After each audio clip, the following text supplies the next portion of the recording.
Second standard maths first lesson வடிவங்களை அறிவேன் பார்க்க போகிறோம். ஃபஸ்ட்டு என்ன சொல்லியிருக்காங்க, பூனைக்கு மீசையும் வாலும் வரைய சொல்லியிருக்காங்க. அதனால் நம்ம மீசையும் வாலும் வரைஞ்சிருக்கோம் பூனைக்கு. அடுத்து 1.1 இதில் நேர்கோடுகள் மட்டும் கொண்ட படங்களை டிக் செய்க அப்படின்னு சொல்கிறாங்க. இப்படி ஸ்ட்ரைட்டாக இருந்தால் நேர்கோடுகள், இப்படி வளைவாக இருந்துச்சுன்னா வளைகோடுகள். இப்போ நேர்கோடுகள் மட்டும் எந்தெந்த படத்துக்கு இருக்குது அப்படின்னா மலைக்கு, வீட்டுக்கு,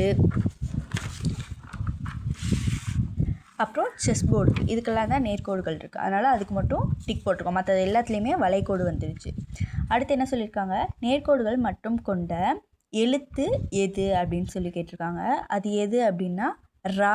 அது மட்டும்தான் நேர்கோடுகள் மட்டும் இருக்குது. மற்ற எல்லாத்துலேயுமே வளைகோடுகள் இருக்குது. அடுத்து வளைகோடு மட்டும் கொண்ட எழுத்து எது அப்படின்னு கேட்டிருக்காங்க. அது லா.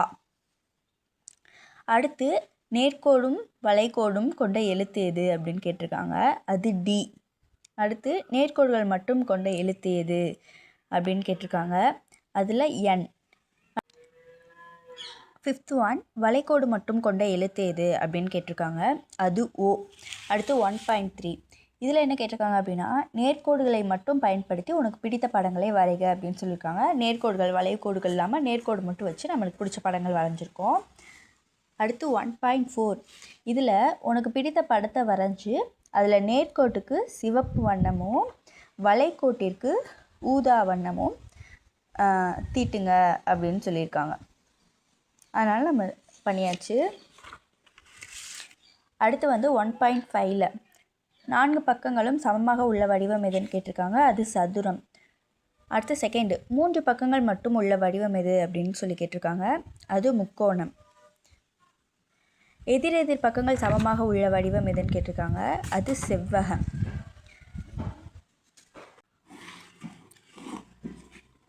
வளைவாக உள்ள வடிவம் எது அப்படின்னு சொல்லி கேட்டிருக்காங்க. அது வட்டம். அடுத்தது 1.6ல் சதுரத்தோட முனைகள் எத்தனை அப்படின்னு கேட்டிருக்காங்க. எண்ணிக்கை 4. அடுத்து வட்டத்தை பற்றி சரியான கருத்தை தேர்ந்தெடு. வட்டத்தை பற்றி சரியான கருத்து எது அப்படின்னா வளைவானது, அதுதான் கரெக்டு. அடுத்து செல்வன் முக்கோணத்தை பற்றி கூறிய கருத்தில் தவறானது எது அப்படின்னு சொல்லி கேட்டிருக்காங்க. அதில் எது அப்படின்னா முனைகள் இல்லை அப்படிங்கிறது தான் தப்பு. அடுத்து செவ்வகத்தை உருவாக்கக்கூடிய குச்சிகளின் தொகுப்பை தேர்ந்தெடுக்க அப்படின்னு சொல்லியிருக்காங்க. அதில் எது அப்படின்னா 4th ஆப்ஷன் இ, அதுதான் கரெக்டு.